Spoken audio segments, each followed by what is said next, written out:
I let my pregnant stepsister move in with us, and she tried to destroy my husband's career after he rejected her advances, but I found her old phone. 2 months ago, Shannon, 30F, my stepsister, got divorced from her husband Tobias, 34M, after 5 years of marriage. She told everyone that she caught him cheating with his coworker and that he had been emotionally abusive throughout their marriage. The whole family was devastated for her, especially since she revealed she was 4 months pregnant right after filing for divorce. Shannon was living with a roommate in an apartment at the time, and she approached me about possibly staying with us temporarily. She said she could no longer afford the apartment rent since she had to pay for her lawyer and other divorce-related expenses. She said she was scared about being alone during her pregnancy. When I, 28F, discussed this with David, 32M, my husband, he wasn't welcome about the idea. He said Shannon always made him uncomfortable. I dismissed his concerns at the time. Shannon had always been nice to us at family gatherings. I convinced David that we needed to help family during tough times, especially given her situation. He reluctantly agreed, mostly to support my decision. The first few weeks after Shannon moved in were relatively peaceful. She kept to herself, stayed in her room most of the time, and seemed genuinely grateful for our help. She would even occasionally help with small household chores, but things started changing about a month into her stay. Shannon started wearing more revealing clothes around the house, especially when David was home. She would walk around in short nightgowns or tight workout clothes, which seemed odd given that she never used to dress that way. I also noticed she would frequently find reasons to be in whatever room David was in. If he was working in the home office, she suddenly needed to use the printer. If he was in the kitchen, she would get hungry at that exact moment. David started mentioning that Shannon was making him uncomfortable. He said she would make suggestive comments when I wasn't around,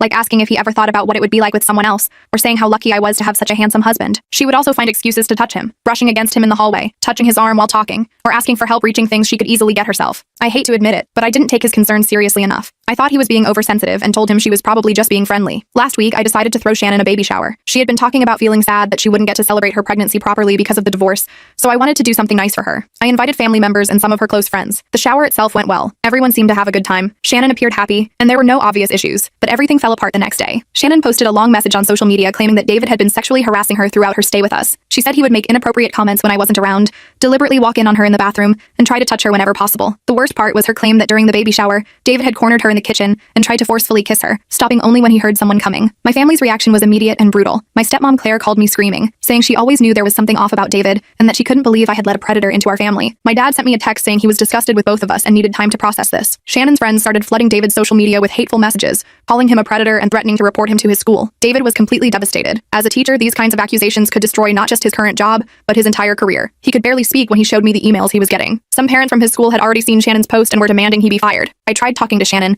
trying to understand what was happening. She broke down crying, saying she couldn't believe I was choosing my abuser over my pregnant sister. She said she had been afraid to tell me earlier because she knew I wouldn't believe her. Claire backed her up, telling me I was just as bad as David for not believing her pregnant daughter, who had already been through so much trauma with Tobias. The atmosphere in our house is unbearable now. David barely leaves our bedroom when Shannon is around, saying he's afraid she'll make more accusations. He suggested we ask her to leave, but my entire family is insisting that kicking out a pregnant woman would prove everything Shannon said about us. They say only monsters would throw out an expectant mother with nowhere to go. I'm completely lost. My husband is being destroyed by these accusations, but Shannon is still living in our house because we're afraid of making things even worse. David keeps saying we need to get her out before she makes more accusations, but my family will never forgive me if I do that. Shannon is supposedly due in 4 months and claims she has nowhere else to go. I don't know what the right thing to do is anymore. Am I the a-hole if I kick her out after everything that's happened? Update 1. After my last post, I spent several sleepless nights thinking about everything that had happened. Something about Shannon's story just wasn't adding up. The timing of her accusations, the way she had been acting before the baby shower, and most importantly, the complete contrast between her claims and the David I've known for 7 years. I decided I needed to dig deeper. The hardest part was figuring out how to contact Tobias. Shannon had been very thorough in cutting him off from the family after their divorce. She had blocked him on all social media, deleted his contact from my phone years ago when she first started having problems with him, and made everyone promise not to maintain any contact with him. It took me 3 days of searching through old emails and finally reaching out to a mutual friend to get his current number. When I finally got hold of Tobias, his reaction to Shannon's accusations against David was completely unexpected. He wasn't angry or defensive. He just sighed deeply and said he should have spoken up sooner. What he told me next completely turned everything I thought I knew about their divorce upside down. According to Tobias, Shannon was the one who had been unfaithful, not him. She had been having an affair with his coworker Jake for months before their divorce. Tobias had caught them together in their house one evening when he came home early from work with a migraine. That wasn't even the first time. He later discovered they had been meeting at Jake's apartment for weeks before that, but the real shock came when Tobias explained why he had kept quiet about all of this. Shannon had threatened to destroy his career if he exposed her infidelity. She said she would tell everyone at his workplace that he had been abusive, that she would make sure no one would ever believe his side of the story. Tobias works in corporate finance where reputation is everything,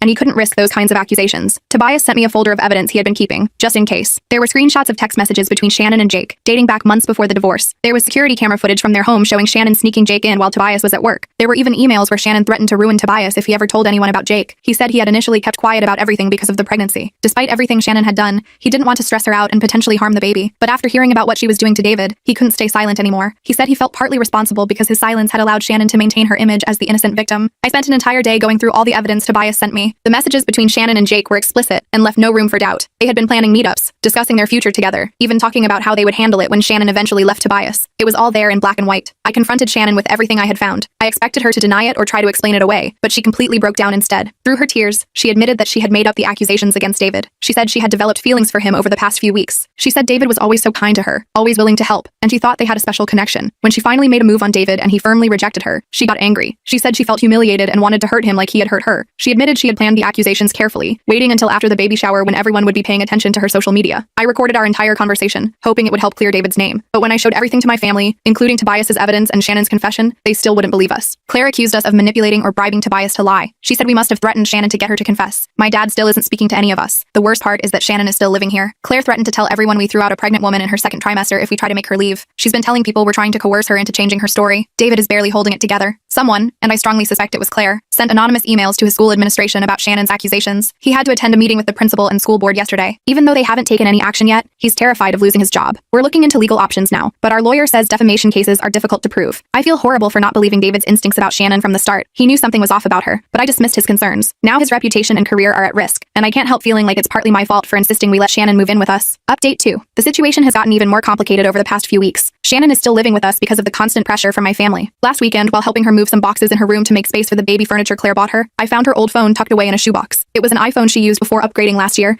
and I remembered she had complained about losing it during her separation from Tobias. I know I shouldn't have invaded her privacy, but after everything that happened, I felt I needed to know the whole truth. The phone still had power, and Shannon had never changed her password. It was still her birth year. What I found on that phone made me feel sick to my stomach. There were dozens of inappropriate message threads with married men in our social circle spanning the last 3 years. She had explicit conversations with our neighbor John's husband Mike, my cousin Peter's husband James, and even my friend Sarah's ex-husband Tom. The messages showed a clear pattern. She would start with friendly texts, then slowly make them more suggestive, eventually sending inappropriate photos and trying to arrange meetups. The most shocking discovery was a series of messages with her previous roommate's husband, Mark. This was from the period when she first separated from Tobias and was living with her friend Amy. The messages showed Shannon had tried the exact same tactics she used with David. She flirted with Mark constantly. Then when he firmly rejected her, she started telling Amy that Mark was making her uncomfortable. The messages ended abruptly around the time Shannon had suddenly moved out of their place, claiming Amy and Mark were being mean to her. I spent hours taking photos of everything as evidence. I found messages where Shannon bragged to her friend about how easy it was to manipulate people into believing her stories. She even joked about how she could always play the victim card, and everyone would take her side. It was disturbing to see how calculated everything was. The most eye-opening conversation was with Sarah. I hadn't spoken to her much since her divorce 2 years ago. Sarah had always been vague about why she and Tom split up. When I reached out to her with what I had found, she broke down and told me everything. Shannon had managed to cause serious problems in their marriage during a period when she was staying with them after a fight with Tobias. Sarah had caught Shannon trying to kiss Tom,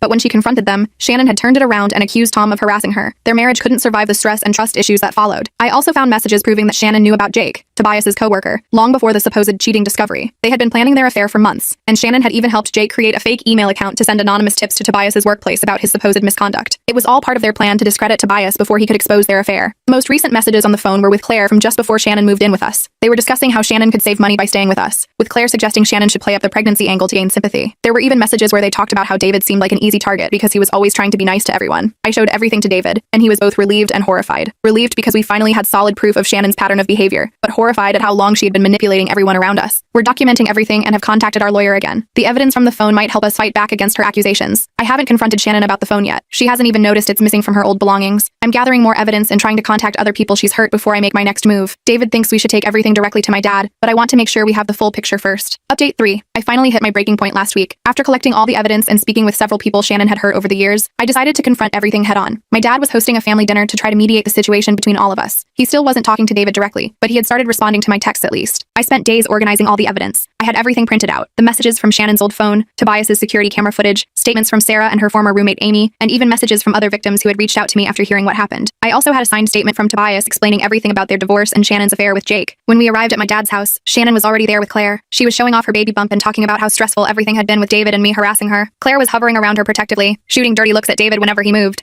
Even my dad seemed uncomfortable with the tension in the room. I waited until everyone had finished eating. Shannon was in the middle of telling everyone how David and I were trying to force her to change her story when I stood up and placed the folder of evidence on the table. I started by playing the recording of Shannon confessing to lying about David. The look on everyone's faces as they heard her admit to making up the accusations because David rejected her was something I'll never forget. Then I showed them the messages from her old phone, the explicit conversations with married men, the plans she made with Jake while still married to Tobias, the messages where she bragged about manipulating people. I had everything organized chronologically, showing her pattern of behavior over the years. I even had statements from Mike and James's wives about how Shannon had tried to cause problems in their their marriages. Sarah was there too. I had asked her to come and share her story. She told everyone how Shannon had systematically tried to destroy her marriage, how she had twisted everything around to make herself look like the victim when Sarah caught her making advances on Tom. Amy shared her story via video call, explaining how Shannon had tried the same tactics with her husband Mark. Shannon started crying immediately, trying to play the victim again, but this time, I had too much evidence. When she tried to claim I was making everything up, I pulled out her old phone right there and showed everyone it was all real. She tried to grab the phone from me, which only made her look more guilty. Finally, after seeing everything, Shannon broke down completely. She admitted to everything. The lies about David, the affair with Jake, the false accusations against Tobias, all of it. She said she never meant for things to go this far. She just wanted attention after her marriage failed. She said she was jealous of how happy David and I were,